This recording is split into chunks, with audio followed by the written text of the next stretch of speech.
Hello friends, I am your study mate Sarika Ramola और आज हम करने वाले हैं बहुत इंपॉर्टेंट एक टॉपिक जो है G7। और इससे रिलेटेड हम सारी चीज़ें देखेंगे और मेरे आपसे रिक्वेस्ट है कि आप इस टॉपिक को पूरा देखिए और इससे रिलेटेड जो क्वेश्चन आंसर हम लोग करेंगे और जो भी मैं इंपॉर्टेंट चीज़ें बताऊंगी तो उसको नोट डाउन जरूर कीजिएगा, क्योंकि आपके सभी एग्जाम के लिए बहुत इंपॉर्टेंट है। जब भी आप कंपटीशन से जुड़ते हैं तो आपको जो करंट में मुद्दे चल रहे हैं वो ज़रूर देखने हैं। तो उन्हीं में आजकल एक इम्पॉर्टेंट है G7, उसको डिस्कस कर लेते हैं। ठीक है, चलिए। तो G7 यानी ग्रुप ऑफ सेवन। तो ये सेवन क्या है? ये सेवन इसमें देश हैं और 7 देशों का एक समूह है जिसे क्या नाम दे दिया गया, शॉर्ट में G7 कहा गया। ठीक है, चलिए इसकी स्थापना की बात करेंगे तो 1975 में इसकी स्थापना हुई। और जब इसकी स्थापना हुई उस समय 6 देशों ने एक साथ मिलकर 1975 में पहला विश्व आर्थिक सम्मेलन बुलाया और बाद में यही जो आर्थिक सम्मेलन था विश्व, वही G7 कहलाया। ठीक है, इतनी बात समझ में आ गई। लेकिन जब इसकी स्थापना हुई, क्वेश्चन कैसे पूछ लिया जा सकता है कि जब G7 ग्रुप की स्थापना हुई उस समय सदस्य देशों की संख्या कितनी थी? तो उस समय कितनी थी? 6 देश इसमें शामिल थे। ठीक है, कौन कौन से? Germany, France, great Britain, Europe हो गया, इटली, यूरोप के देश हो गए। ठीक है, जर्मनी, फ्रांस, ग्रेट ब्रिटेन, इसके अलावा इटली, जापान, अमेरिका, ये 6 देशों ने मिलकर एक विश्व आर्थिक सम्मेलन बुलाया और इन देशों ने एक ग्रुप का निर्माण किया। ठीक है, इसके बाद क्या होता है, बेसिकली ये लोग आपस में क्यों जुड़े? व्यापार करने के लिए और एक दूसरे को आर्थिक सहयोग और किस माध्यम से? व्यापार के माध्यम से करने के लिए आपस में जुड़े। इन लोगों ने देखा कि एक ही साल में इनकी क्या हो गई, जो ग्रोथ है व्यापार की वो बहुत अच्छी हुई और उसके बाद 1976 में ही कनाडा इससे आके जुड़ गया। ठीक है, जब कनाडा इससे आके जुड़ गया तो ये G7 कहलाया। और इसके बाद 1998 में जो ये समूह है G7, इसमें रूस आकर मिला और ये समूह क्या कहलाया? G8 कहलाया, क्योंकि अब इसमें देशों की संख्या कितनी हो गई थी? 8 हो गई थी। ठीक है, तो इसे ध्यान रखेंगे। कनाडा कब आके मिला इसमें? 1976 में। और 1998 में रूस इससे आके मिला। और रूस जब USSR यानी जिसे सोवियत संघ कहा जाता था, 1991 में जब सोवियत संघ का विघटन हुआ उसके बाद जो सोवियत संघ का उत्तराधिकारी देश था रूस, इसको UNO में क्या मिली थी? स्थायी सदस्यता मिली थी। तो रूस चाह रहा था कि वो भी इस संगठन से जुड़े। होते करते बहुत लेट हुई और 1998 में रूस को इस समूह में जगह दे दी गई और ये समूह क्या कहलाया? G8 कहलाया। ठीक है, चलिए अब आप देखिए, ये तो हमने देख लिया कि ये लोग व्यापार करने के लिए और आर्थिक सहयोग करने के लिए आपस में जुड़े। लेकिन इन लोगों के आपस में जुड़ने के कारण क्या थे? तो इसके जो मेन कारण थे G7 के बनने के, ठीक है, इन देशों के आपस में जुड़ने के जो कारण थे वो क्या था? उसमें कुछ प्रमुख कारण थे, वो हम देख लेते हैं। चलिए सबसे पहले हम बात करेंगे, कारण नंबर सेकंड को करेंगे। 1971 में क्या होता है, जो USA है जिसे अमेरिका कहते हैं, यहाँ पर मौद्रिक संकट आया। यानी अमेरिका की जो डॉलर को सोने में परिवर्तन करते हैं उसको क्या कर दिया गया था? आधिकारिक रूप से निलंबित कर दिया गया था। तो अमेरिका में उस समय पे क्या आया? आर्थिक संकट आया, जिस वजह से अमेरिका चाह रहा था कि मैं कुछ देशों के साथ मिलकर क्या करूं? एक आर्थिक सहयोग करूं। ठीक है, ऐसे संगठन का निर्माण करूं। इसके अलावा अगर आप देखेंगे तो कई बार क्वेश्चन पूछा जाता है कि अमेरिकी राष्ट्रपति निक्सन, ठीक है, अमेरिकी राष्ट्रपति निक्सन कब चीन के दौरे पे गए थे, यानी चीन के भ्रमण पे कब गए थे? तो 1972 में गए थे। अब आप कहेंगे कि ये इतनी बड़ी बात क्यों है कि ऐसा क्वेश्चन पूछा जाता है कि 1972 में ऐसा स्पेशल क्या था कि अमेरिका के राष्ट्रपति चीन के दौरे पे गए? तो स्थिति अगर हम पुराने इस टाइम की बात करेंगे तो यहाँ पर क्या चल रहा था? 1945 जब द्वितीय विश्व युद्ध समाप्त होता है तो पूरे विश्व में शीत युद्ध चलता है। ठीक है, कोल्ड वॉर चलता है और पूरा देश 2 ध्रुवों में बंट गया था। एक साइड था पश्चिमी ग्रुप और एक साइड था पूर्वी ग्रुप। यहाँ का जो लीडर था वो क्या था? सोवियत संघ था। ठीक है, सोवियत संघ, इसका पूर्वी संगठन का, पूर्वी गुट का। और यहाँ का कौन था? USA, जो अमेरिका है। ठीक है, ये था। अब क्या होता है, देखिए आप कनेक्ट करिएगा, ठीक है। अब ये क्या होता है, सोवियत संघ क्या करता है, 1971 में एशिया के देश भारत के साथ सहयोग शांति समझौता करता है। और ये क्वेश्चन भी पूछा जाता है, ठीक है, कि सोवियत संघ और भारत ने कब समझौता किया आपस में सहयोग का, तो 1971 में किया। अब दो गुटों में देशों में शामिल करने की होड़ थी इन दोनों देशों में, तो भारत किसके साथ चला गया था इनडायरेक्टली, ठीक है, तो सोवियत संघ के साथ। तो अब यूएसए ने कहा, अमेरिका ने कहा कि जो एशिया में बड़ा देश है चाइना, इसको मैं अपने साथ ले लेता हूँ। तो चुपके से यूएसए के राष्ट्रपति निक्सन कहाँ गए, चाइना के दौरे पे चले गए। तो इसलिए ये क्वेश्चन इंपॉर्टेंट हो जाता है, ठीक है। तो यहाँ पे आप लोग समझ गए। दूसरा कारण देख लेते हैं G7 बनने का। तेल संकट आया था 1972-73 में। अभी तेल संकट क्या था, देखिए 1971 से ही ये चीज़ें स्टार्ट हो गई थी, लेकिन 1972 में एक संगठन है OPEC, organisation of petroleum exporting country, ठीक है, इसकी स्थापना हुई थी 1960 में।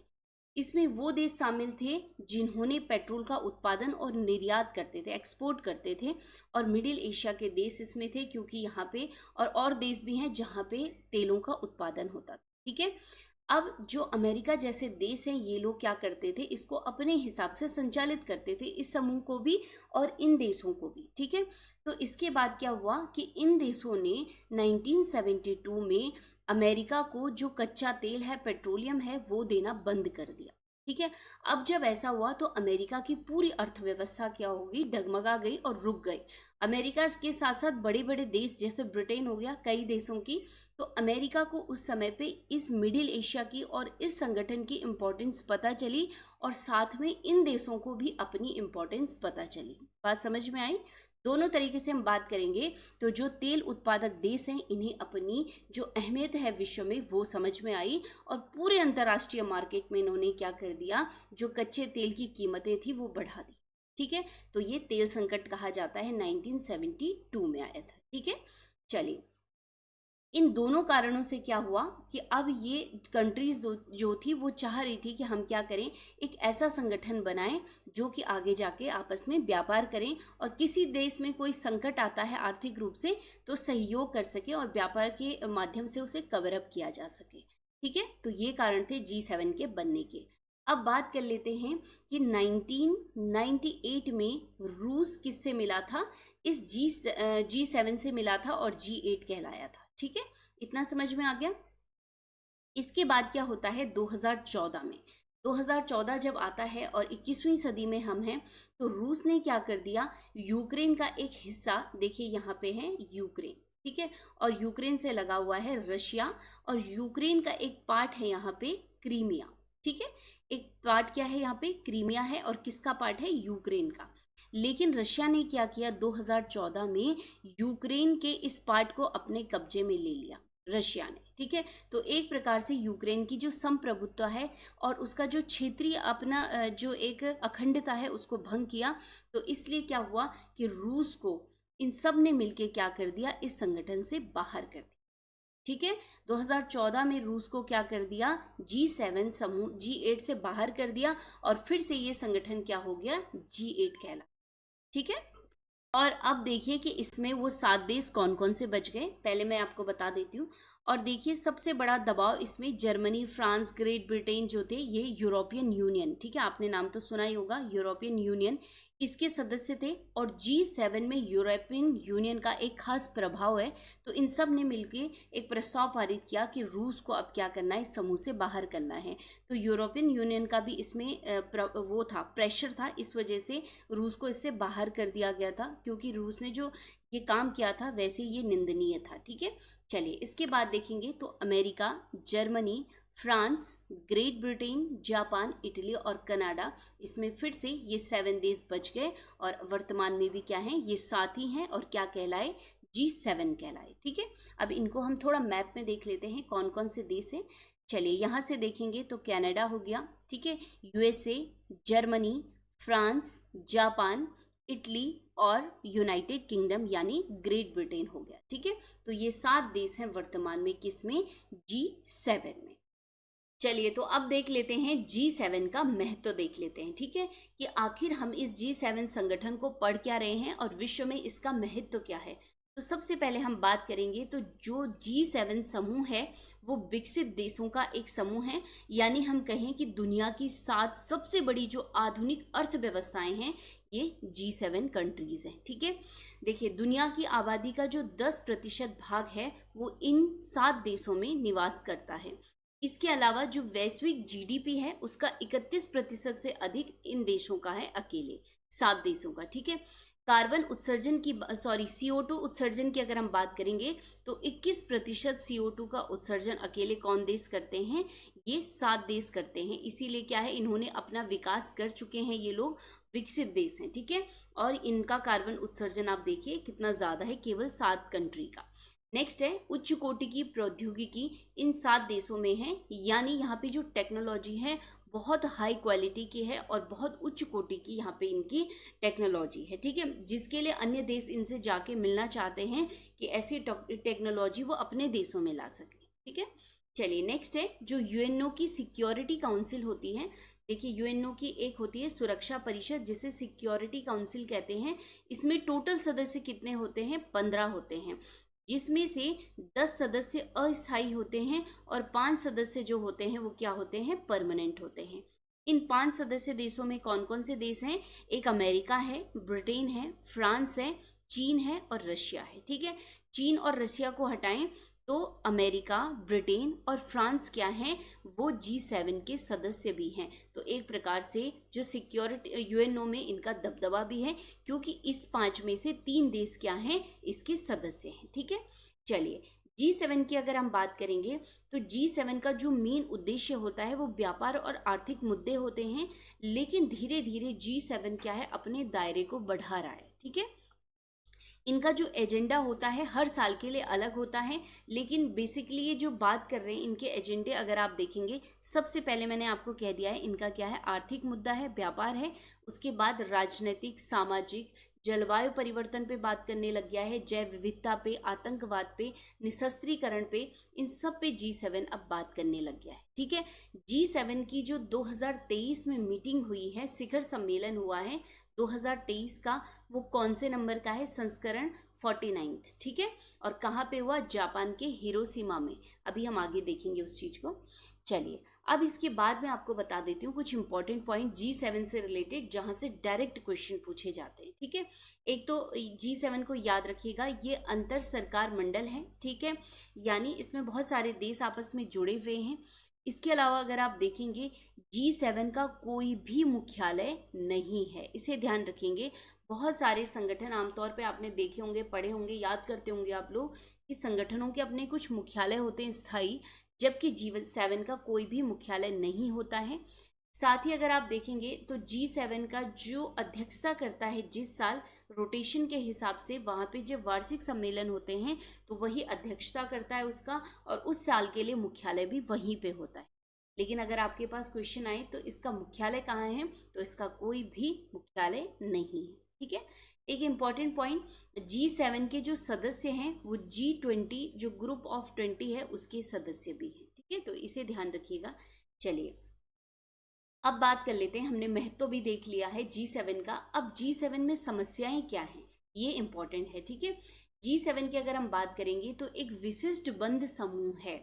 बंद समूह क्यों है, आप देख रहे हैं 1975 में क्या हुई थी, इसकी स्थापना हुई थी, और बंद समूह ही तो है जहां पर और देशों को कोई जगह ही नहीं मिल पा रही है, ठीक है।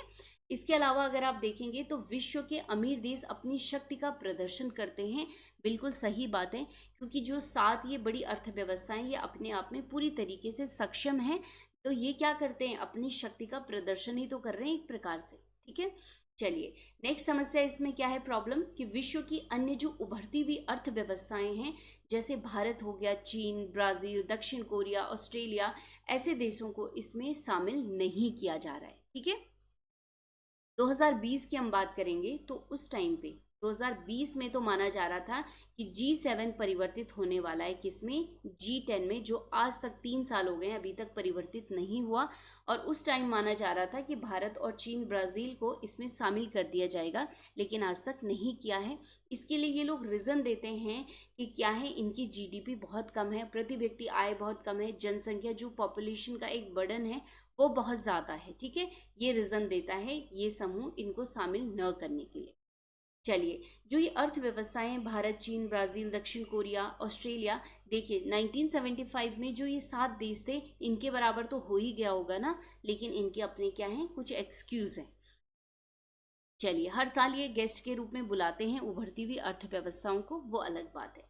इसके अलावा एक समस्या और है G7 की, कि G7 समूह में यूरोपियन यूनियन का प्रभाव है, क्योंकि इसमें जो देश हैं जैसे जर्मनी, इटली, फ्रांस, ये क्या है, यूरोपियन यूनियन के सदस्य हैं। ठीक है, इसके अलावा ग्रेट ब्रिटेन जो कि यूरोपियन यूनियन से बाहर हो चुका है, पहले ये भी क्या था, इसका सदस्य था, तो इसका दबदबा बहुत ज़्यादा था, यूरोपियन यूनियन का प्रभाव G7 में बहुत देखने को मिलता है। तो ये प्रॉब्लम्स हैं G7। ठीक है, चलिए कुछ इंपॉर्टेंट पॉइंट देख लेते हैं। जैसे कई बार आपने देखा होगा, हम 2023 में एग्ज़ाम दे रहे हैं, इसके बाद की इससे पहले की चीज़ें भी पूछ ली जाती हैं, जो चीज़ें करंट में रहती हैं। जैसे पूछा जा सकता है कि 2022 में G7 का जो शिखर सम्मेलन हुआ था वो कहाँ पे हुआ था। ठीक है, तो इसका राइट आंसर क्या हो जाएगा, जर्मनी के बवेरियन आल्प्स में हुआ था। ठीक है, जर्मनी में। ठीक है, और अगर आप देखेंगे तो ये इम्पोर्टेंट इसलिए है क्योंकि इस टाइम पे जर्मनी में और अभी जो जापान में हुआ है, यहाँ पर रूस में प्रतिबंध लगाए गए थे, क्योंकि रूस ने क्या कर दिया था, यूक्रेन पे हमला कर दिया था। ठीक है, क्योंकि यूक्रेन किसका पार्ट बनना चाह रहा था, सदस्य, नाटो का सदस्य बनना चाह रहा था। ठीक है, तो वो नाटो का जो टॉपिक है वो भी मैंने आप लोगों के लिए डाला, एक अच्छा सा वीडियो है, उसको भी देख लीजिएगा। तो यूक्रेन भी इस वाले उसमें गेस्ट बन के आया था, इसको भी बुलाया गया था। यूक्रेन ने अपनी समस्या भी रखी थी, और जैसे कि आप न्यूज़ सुनते हैं, यूक्रेन के लिए कहा जा रहा था कि यूक्रेन युद्ध नहीं रोकना चाह रहा है रशिया के साथ, लेकिन अगर आप देखेंगे, यूक्रेन अगर अपने पीछे हट जाता है तो ये समझ लीजिए ना कि उसने आत्मसमर्पण कर लिया है रशिया के सामने। ठीक है, लेकिन यूक्रेन ने मदद मांगी है और राष्ट्राध्यक्षों से इसी G7 की मीटिंग में। चलिए, तो ये तो हो गया है G7 का 2022 का जो शिखर सम्मेलन हुआ था जर्मनी में। इसके अलावा अगर हम बात करेंगे तो वर्ष 2023 में मई 17 से 19 तक का जो G7 का वार्षिक शिखर सम्मेलन हुआ वो जापान के हिरोशिमा में हुआ, और हिरोशिमा वही शहर है जहां पर 6 अगस्त 1945 को परमाणु हमला किया गया था, किसके द्वारा, अमेरिका के द्वारा। ठीक है, द्वितीय विश्व युद्ध के दौरान। चलिए, इसके अलावा 2023 की बात करेंगे तो इसका जो प्रमुख मुद्दा था वो किस किस पे इन्होंने डिस्कस किया, परमाणु निशस्त्रीकरण पे डिस्कस किया, आर्थिक किस प्रकार से हम आर्थिक लचीलापन ला सकते हैं जिससे हम जो व्यापार की कंडीशंस हैं उनको हम थोड़ा सा फ्लेक्सिबल कर सकें, आर्थिक सुरक्षा किस प्रकार से हो, क्षेत्रीय मुद्दों पर चर्चा हुई, जलवायु और ऊर्जा से संबंधित मुद्दे मेन रहे 2023 में। ठीक है, तो यहाँ से इम्पॉर्टेंट हो जाता है। अब आप देखिए 22 में और 23 में, मैंने आपको पहले भी बताया, G7 के जो शिखर सम्मेलन हुए इसमें रशिया पर आर्थिक पाबंदियां G7 ने लगाई। ठीक है, क्योंकि इसने यूक्रेन पे क्या किया था, हमला किया था। तो ये हो गया हमारा G7 से रिलेटेड इंपॉर्टेंट चीज़ें कि आखिर G7 है क्या, कौन कौन से देश इसमें हैं, पूरे विश्व में इसका महत्व क्या है, इससे रिलेटेड इंपॉर्टेंट थिंग्स, इसकी समस्याएं क्या क्या थी, वो सब हमने देख ली हैं। और अब हम डिस्कस करेंगे इसके क्वेश्चन आंसर, जो बहुत इंपॉर्टेंट।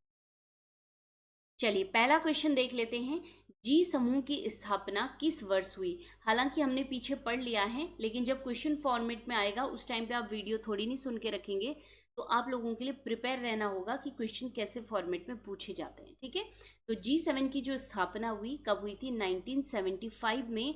और जब स्थापना हुई, ठीक है, क्वेश्चन कैसे भी पूछा जा सकता है, उस समय देशों की संख्या कितनी थी, तो 6 देश उस समय इसमें थे। ठीक है, नेक्स्ट है, निम्न में कौन सा देश G7 समूह का सदस्य देश नहीं है। देखो, कनाडा भी है, जर्मनी भी है, अमेरिका भी है, तो रूस इसका सदस्य वर्तमान में नहीं है। ऐसा क्वेश्चन पूछ लिया जा सकता है क्योंकि रूस को इसमें बाहर कर दिया गया था। आगे हम देख लेते हैं। नेक्स्ट क्वेश्चन है, G7 समूह में रूस किस वर्ष शामिल हुआ? तो 1998 में रूस को शामिल किया गया था G7 में, और उसके बाद परिवर्तित हो गया था वो G8 में। ठीक है, चलिए नेक्स्ट क्वेश्चन है, किस वर्ष G8 समूह से रूस को बाहर कर दिया गया? तो राइट आंसर क्या हो जाएगा? 2014 में, और उसके बाद ये ग्रुप क्या बन गया? G7 बन गया, और आज तक G7 ही है। ठीक है, नेक्स्ट क्वेश्चन है, G6 में कनाडा को कब शामिल किया गया? तो राइट आंसर क्या हो जाएगा? 1976 इसका राइट आंसर हो जाएगा। ठीक है, उसके बाद ये G7 कहलाया। नेक्स्ट क्वेश्चन देख लेते हैं, G7 शिखर सम्मेलन 2023 का आयोजन कहाँ किया गया? तो मैंने आपको बताया जापान के शहर हिरोशिमा में ये किया गया। ठीक है, और कौन सा संस्करण है? 49वां। चलिए नेक्स्ट क्वेश्चन है, G7 शिखर सम्मेलन 2023 की अध्यक्षता किसने की? तो राइट आंसर क्या हो जाएगा? फुमियो किशिदा ने इसकी अध्यक्षता की, क्योंकि कहाँ पे हुआ? ये जापान में हुआ। नेक्स्ट क्वेश्चन है बहुत इंपॉर्टेंट, G7 की पहली बैठक किस देश में हुई? जो विश्व आर्थिक सम्मेलन हुआ था एक प्रकार से, तो कहाँ पे हुआ? तो राइट आंसर क्या हो जाएगा? पेरिस, फ्रांस में हुआ था पहली बैठक। चलिए नेक्स्ट क्वेश्चन है, G7 सम्मेलन 2023 में कितने देशों के प्रमुखों को आमंत्रित किया गया था? एक तो मैंने आपको पहले ही बता दिया, जो G7 होंगे ये तो जाएंगे ही जाएंगे। ठीक है, इनको आमंत्रित करने की ज़रूरत नहीं है, ये तो इनका डिसाइडेड है।